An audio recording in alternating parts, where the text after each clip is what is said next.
An ugly win is still a win. Is that a cop-out? Maybe, but it's week 1, so I can get away with it. Let's discuss.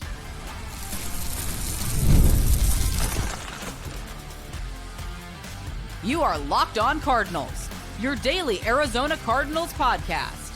Part of the Locked On Podcast Network, your team every day. Alex Clancy here. Follow me on Twitter, Clancy's Corner. Follow the podcast at Locked On AZ Cards. Thank you for making Locked On Cardinals your first listen, free wherever you get your podcast and on YouTube. Part of the Locked On Podcast Network, your team every day. My 9th season hosting this show is officially underway, and I cannot be more excited. Everydayers, thanks for hanging out. If this is your first listen to Locked On Cardinals, thank you. Maybe make tomorrow your second listen. You can be an Locked On Cardinals, part of the Locked On Cardinals Insider program. The link is in the description of this show. Gives a little more interaction between you and me. It's a texting service. We can talk throughout the game. I've got a handful of subscribers already. I just want to grow this and be more available to you than just, in the comments, DMs, Twitter, this podcast that I, host 5 days a week. And that's a different way that we can do it. Today's episode of Locked On Cardinals is brought to you by Game Time. Download the Game Time app, create an account. Use code Locked On NFL for $20 off your first purchase. What was the bad? The not so good that we witnessed yesterday in New Orleans? I'll discuss in the final segment. What was the good? The essence of the good that allowed the Cardinals to score more points than the Saints, aside from the Saints being not as good roster-wise as the Cardinals. I'll discuss that in the second segment. But one thing needs to be hammered home very quickly. The unthinkable bad didn't happen yesterday, which we've seen over the history of the Arizona Cardinals organization between the lines on a football field happens more than to other teams. The unthinkable was Spencer Rattler driving down, almost completing a touchdown to Juwan Johnson. They 100% would have gone for 2 if they would have got that. And if they would have completed that 2-point conversion, the Cardinals would have lost a game. They 100% should have won. Okay. So we've seen that happen. And the fact that that didn't happen is a win. Am I grasping at straws for that? Of course. Is it also something that could have been catastrophic that wasn't? Yeah, that's good. The Cardinals start 1-0. There are some things that we had, pinpointed this offseason to see if this happens this way, that'll be good. If this happens this way, that'll be bad. And these are things that you didn't really even think could happen because they're going to be so much better than they were last year that it doesn't happen to be elite for it to be worth it. The pass rush today, not fantastic. I'll talk about that in the final segment. The other question mark, the young corners. What was that going to be like? Very good today. Talk about that in the second segment. The run game. The numbers were there, but was it really good? Was the offense in any sort of sync? We don't really know still. Marv, Kyler, good. Kyler, Trey, good. But the entire story felt like it was being narrated in 4 different languages. There was no real cohesion. There was no real metronome, which I love. Actual stability, functionality, do what you're supposed to do, do what you're supposed to do, do what you're supposed to do, score. Do what you're supposed to do, do what you're supposed to do, do what you're supposed to do, stop. Force the other team to punt. And there was a lot of is this in French? Is this in Swahili? Is this in, Morse code? We didn't really know what was happening at times today. It's not to say it was bad. It's not to say it was good. It was just a lot to take in because I feel like it's a perfect storm of they haven't played in a month. Okay. Not a cop-out. Not a reason. Just a fact. And the byproduct of, team's a little bit rusty. I went into today expecting, and I talked about it all last week, the defense to be rusty. These 11 players have never played on a field together. Josh Sweat didn't play in the preseason. Calais Campbell didn't play in the preseason. Dalvin Tomlinson played for a series and then, hobbled off. I think it was the first preseason game, so he didn't play. Darius Robinson is pretty much a redshirt rookie. Jordan Birch is a rookie. Zaven Collins isn't a great pass rusher. We know that. And Baron Browning looked the best out of all of them today. But what kind of took me for a loop was how good the secondary looked and how mid, as the kids say, I think it's mid, M-I-D, mid, the pass rush looked. You'd figure it would be flipped, where it's like, okay, Old Faithful, and what I was talking about, like the things you didn't think about, you didn't needing to worry about because it's going to be better no matter what than last year is the pass rush. And, Baron Browning got home once. Josh Sweat had a couple almost there moments. Mac Wilson had a couple almost there moments. But by and large, Spencer Rattler was able to have enough time to kind of do what he wanted. And fortunately for the Cardinals, he doesn't have a whole lot to work with, and he's not much of a quarterback yet. I think that he's got much more promise than many do. But, the Cardinals defense looked good overall. The Cardinals offense overall looked pretty good. Okay, it looked anemic the last 4 drives, but, it's not the rule yet. It's been the rule in the past where it's like, okay, play pretty well and then kind of just hope the clock runs out. My biggest flashbulb memories for today, the Trey Benson run down this, and this is in no particular order. The Trey Benson run down the sideline for almost 50, which was great. Getting any sort of scoot from him was great. The Marvin Harrison Jr. 45-yard catch was great. And it wasn't great, and I'll talk about this a little bit more in the next segment. It wasn't just great because it was a lot of yards on one play. It was great because it was contested, because he positioned his body as such to where it would just be him to catch the ball or be incomplete, and Kyler Murray put it on the absolute nose. That's reps, yo. That's reps. And he and Marv looked good today. The other flashball memory, which was probably offensively the most important one. Backed up inside the 5-yard line, 3rd and medium, slant to Marvin Harrison Jr. on the button, first down, move the chains. Now, the Cardinals didn't go down and score, but those plays are things that mean there's lab work being done. And it's only going to get better from here. And the not so great penalties, the offensive line looked bad. The right side of the offensive line didn't look great. It didn't look great. I'm not necessarily surprised, but it didn't look great. The numbers are going to be the numbers. Kyler Murray had 163 yards passing, 2 touchdowns. James Conner had the slip touchdown catch, a la Larry Fitzgerald in the playoff game against Green Bay in overtime to score the touchdown. It was one of Bruce Arians' favorite play calls. But Marv had a touchdown catch. Like, it was fine. You want to see more, but it was fine. So, the not so great pass rush and the offensive line didn't look great. The trenches didn't look great. But when you look at week 1 and you look at a dormant volcano that the Cardinals were in the last 2 weeks of the preseason with the majority of their starters, like, I'm gonna move the goalposts again. Listen, if this is your first listen to Locked On Cardinals, let me explain something. There are times when I can compare the Cardinals to other teams, and there are times where I don't. And I say, this is not one where you compare because this is a Cardinals on Cardinals thing. Look around the rest of the NFL, how bad teams played today, especially offensively. Like, Indy put up 30-plus points. Green Bay put up a whole bunch of points. Detroit looked terrible. Like, there are a lot of offenses that looked really bad today. And I think it's just just the end result of not playing a lot in the preseason and week 1 kind of being the feel it out week. And luckily the Cardinals were on the other side of that. And they got a win on the road, morning time, and the catastrophic didn't happen. And that's not like, oh, pat on the back.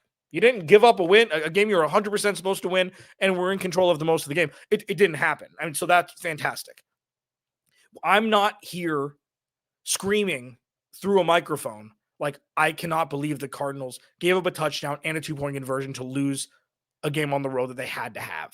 And not had to have because their season's lost if they lost, but had to have because it's like, if you want to be seen differently around the NFL, you win games like this. And this was the worst version of a good outing the Cardinals could have had, and you'll take it. and you move the hell on. What was the good? Because there was a lot of it. And it's not because there was a lot and they put up 40 points. The good showed the promise of what could be great for the future. And that holds so much more weight than the Cardinals putting up 30 points and Trey McBride catching 5 touchdowns. I'll explain what I mean next. Locked On Cardinals, your team every day. You know, the Cardinals played pretty well, but you know what is great? Our friends over at PrizePicks. The daily fantasy app where making the right call can actually pay off. You and I make decisions every day, but on PrizePicks, being right means cashing in. With football back, PrizePicks is the simplest and fastest way to get in on the action. All you got to do is pick more or less on 2 to 6 player projections, and you could turn your takes into real prizes all in less than 60 seconds. It's quick, easy, and honestly my favorite way to follow along with the NFL. You can make your submissions in 60 seconds or less, man. Like, here's the thing. They've been with us for a while. I've dabbled in PrizePicks. It's clean, it's simple, it's easy, it's to the point. And again, I tell you, it's my favorite way to follow along with football. Download the PrizePicks app today and use code LOCKEDONNFL to get $50 in lineups after you play your first $5 lineup. That's code LOCKEDONNFL for $50 in lineups. After your first $5 play, PrizePicks, it's good to be right. This episode of Locked On Cardinals is also brought to you by, I chuckle because when I tell my friends I'm right, they don't like it. This episode of Locked On Cardinals is brought to you by our friends at Upside. Hey, Cardinals fans, you still paying full-time for gas, man? Stop leaving money behind and get real cash back every time you fill up with the free Upside app. Simply download the free Upside app in the App Store or Google Play right now and start earning cash at the pump today. Use my limited time promo code TOUCHDOWN and get an extra 25 cents back per gallon on your first fill up. You can make up to $300 a year, man, just from buying the gas you already needed. At first, I thought it was too good to be true, truly, but it's totally legit. Real people are getting paid just to make their daily commutes, and you can too. Plus, you can cash out anytime to your bank account, PayPal, or an e-gift card for Amazon and other brands. Don't let this offer drive on by. Download the free Upside app now using my limited time promo code TOUCHDOWN for a limited time 25 cents per gallon bonus. That's promo code TOUCHDOWN. Offers vary by user and location. Go to upside.com for terms and conditions. Please go to the YouTube channel, search Locked On Arizona Cardinals. Hit that subscribe button, man. If you want to become an insider for Locked On Cardinals, join the insider program. The link is in my job description. My link is in the show description. Just another way for us to interact, get your questions answered, do some polls, maybe some more content. It's just going to be a fun little nuance addition to my 9th season here hosting Locked On Cardinals. The good. Let's start with the obvious one that worked well, but not necessarily in the way that was expected. The run game, almost 150 yards rushing. Kyler Murray, Trey Benson, James Conner. James Conner looked the weakest out of all of them, 12 for 39, I believe. Couldn't really get much going. I'm in the camp that they stacked the box pretty heavy. So the fact that the Cardinals were able to get, the work that they were on the ground is fine. 150 yards is a lot. It's a lot. And sure, almost a third of it was on one Trey Benson play. Doesn't matter. How you get it is how you get it. I love that they were using Trey Benson early. I love that they were using Trey Benson inside the 20. I love it. And this is the worst the run game's going to look. Because just like the offense in its entirety, they tried a bunch of stuff today. If you say that this is the exact offense that happened, that was at there last year, you're wrong. You're wrong. The amount of play action used, the toss to James Conner, for the touchdown was great. The way they used Marv all across the field was great. Like Kyler Murray in space, like it looked different. I don't know what it is yet. I don't know what the run game is yet. I don't know what the pass game is yet. And just because I don't know what it is doesn't mean that they don't have a plan. But it looked like just a couple different languages trying to speak without Google Translate. The biggest 0-1 jump the Arizona Cardinals offense can make, and I stated this the entire offseason, is they've got to work in synchronicity with each other and not as two separate entities. And what we saw today was the beginning of the baby giraffe walking into those working together. They were trying different stuff. The playbook was expanding, and it shrunk down the stretch, which I'll get to in the final segment. But The offense looked fine. The run game at 150 yards, like you can't fake that. How it happened, not so great, really, but they got there. They were able to move the ball. The best was Marv. This was the best. The best of the good was Marv. And it's not even the amount of targets, the amount of receptions, the touchdown. It's how they used him and the timing that he and Kyler Murray had. Okay. I will, because the first thing they were going to say in the comments, oh, what about the large chunk where he and Kyler were not on the same page inside the 5-yard line that could have been a 99-yard touchdown catch. I need to watch the all 22, but it looked like Kyler thought that Marv was going to break deep, because there was nobody over the top of him. And Marv kind of rounded his route out just to catch it there, and that was the disconnect. It was not a scripted play.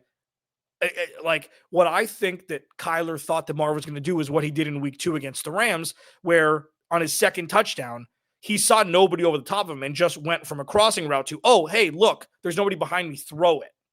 I think that's what they thought Kyler was going to do. But Marv looked good. Okay, that was it's a massive jump. Took a little while. We were like getting a little nervous, like, oh man, okay, when are you going to get the ball to Marv? And then they were able to. Trey looked good. Trey's always open. Trey McBride's always open. Look good. The left side of the offensive line looked good. Paris Johnson Jr. is all world. Yaltafolt had 1 penalty, but Yaltafolt looked pretty good.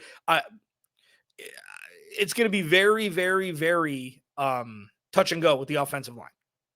It's going to be very touch and go. They didn't play terribly today, but they didn't play great.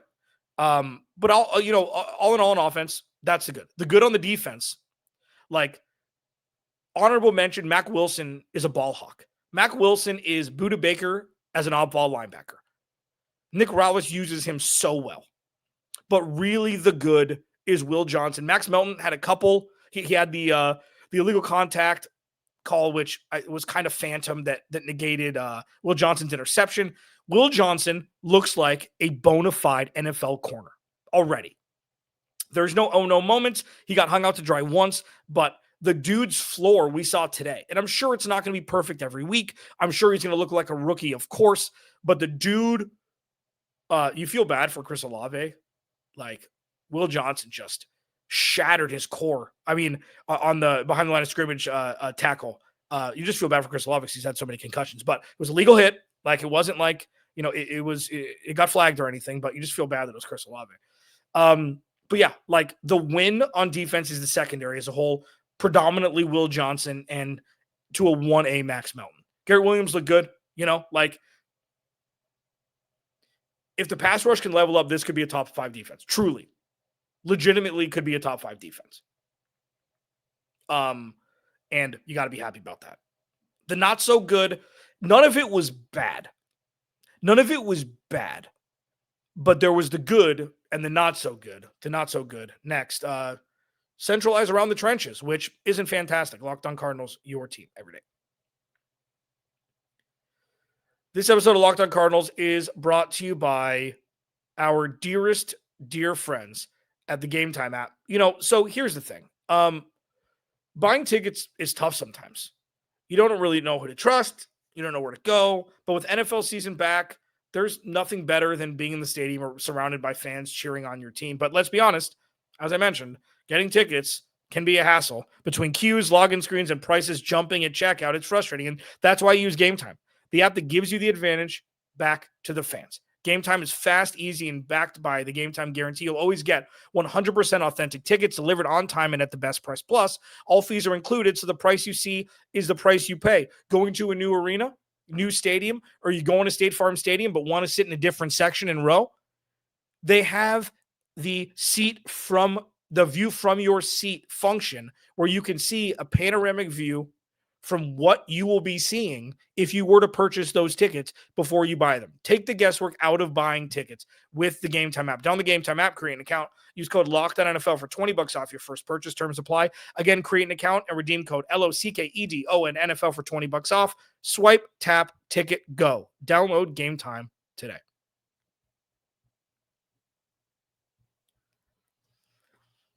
For those that haven't, check out the Cardinal Squad show that we did live yesterday. The cadence is as such. Post-game, game ends. I go live on here for 15 or 20 minutes. Thanks to the people who joined yesterday. I'm sorry about the audio difficulty. I had my I was testing some things and I had my volume all the way down. So sorry. I'm glad that I looked at the comments. Much apologies for the first minute and a half there. Got everything fixed. And then we went live immediately following with the Cardinal Squad Show. Jameel Douglas, myself, and Ben Garcia.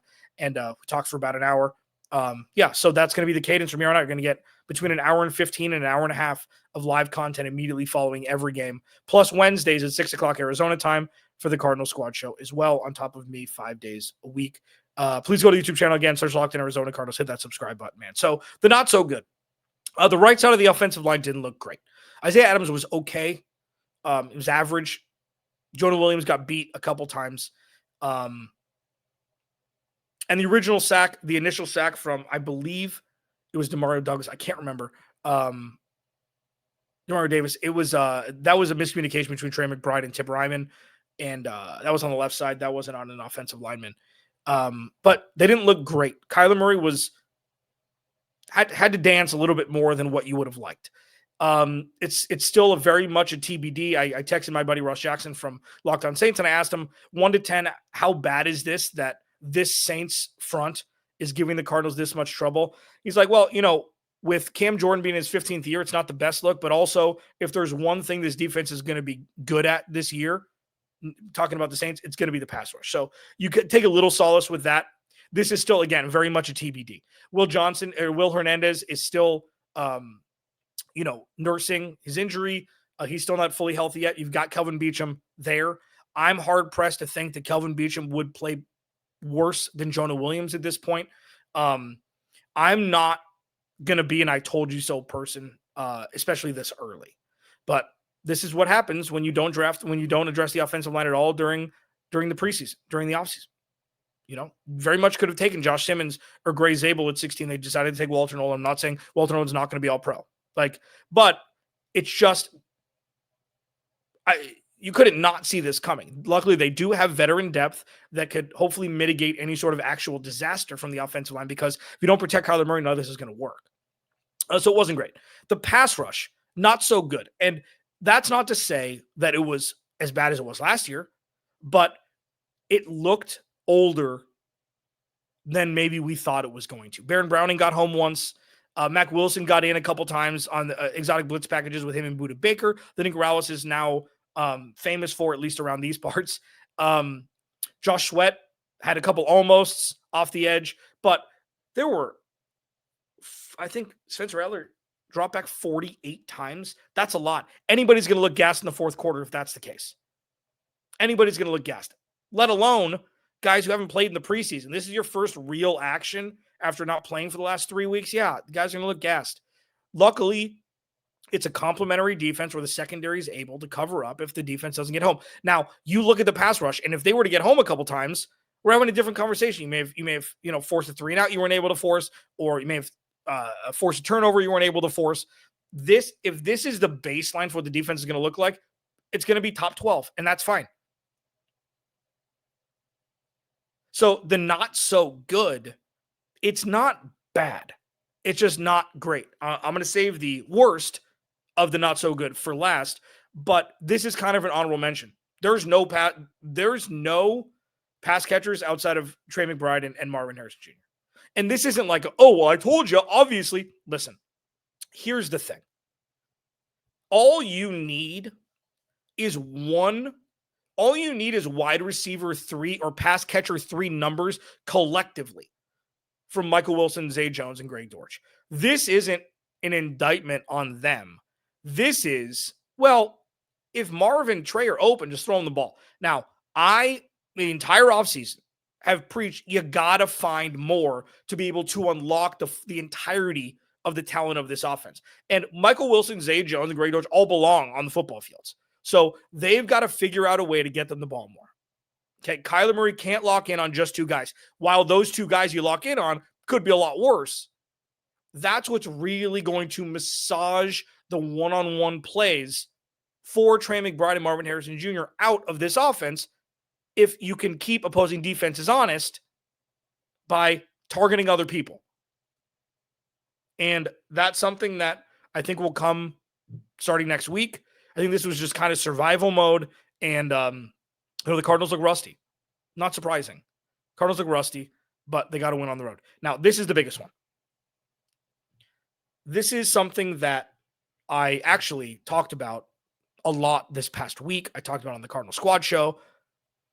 The Cardinals, again, had an opportunity to get 2 first downs and run the clock out, and they were unable to do so. 3 minutes left.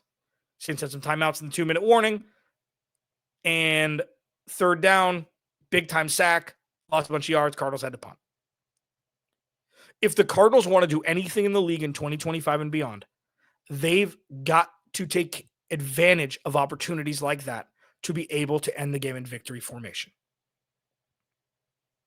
That is, most people's biggest worry about this team is being able to close. And the Cardinals had multiple come from behind wins last year. But when you have the ball, 2 first downs, and the game's over. Why does it always have to be a high wire act with no safety net when you have to put the defense in harm's way instead of just being the high-powered offense, being the run-heavy, effective running offense when you need 2 first downs? Other teams do it all the time. Why can't the Cardinals do it? Like, they are completely averse of being able to do that. And that's the biggest not so good from today. Even though they got a win, that's the one flashball memory. That and the 45-yard touchdown catch from Marv and the slant first down inside the 5 from Kyler and Marv that extended that drive. Those are the 3. Will Johnson looked great. We'll see what he can do next week. The Cardinals can't salt the game away when they've got the ability to do so with 2 first downs. Marv's 45-yard catch down the sideline, and the slant to Marv to extend that drive. Those are the 3 biggest offensive things for me. But the not so good doesn't outweigh the good yet, because the good has so much more of an impactful presence this season. The DBs with Kyler and Marv and them rushing for the 150 yards. Like, right now, it has the leg up on the not so good. That's a very fleeting thing, though. Locked On Cardinals, your team every day. Remember, without you, there is no me. I will talk to you tomorrow.